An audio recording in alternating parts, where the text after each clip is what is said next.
Umuryango wa Afurika yunze ubumwe watangaje ko umuyobozi wabo akaba na perezida wa Senegal Sall ari kugirira uruzinduko mu Burusiya mu rwego rwo kugirana ibiganiro na perezida w'icyo gihugu Vladimir Putin bigamije gushakira hamwe igisubizo cy'ikibazo cy'izamuka ry'ibiciro muri Afurika ryatewe n'intambara yo muri Ukraine.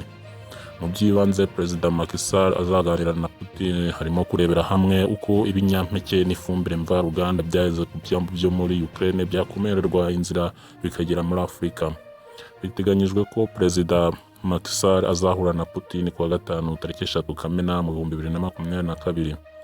Imibare y'ishami ry'umuryango w'abibumbye ryita ku biribwa FAO igaragaza ko hagati ya Gashyantare na Werurwe mu 2022 ibiciro byazamutseho 12.6% muri Afurika.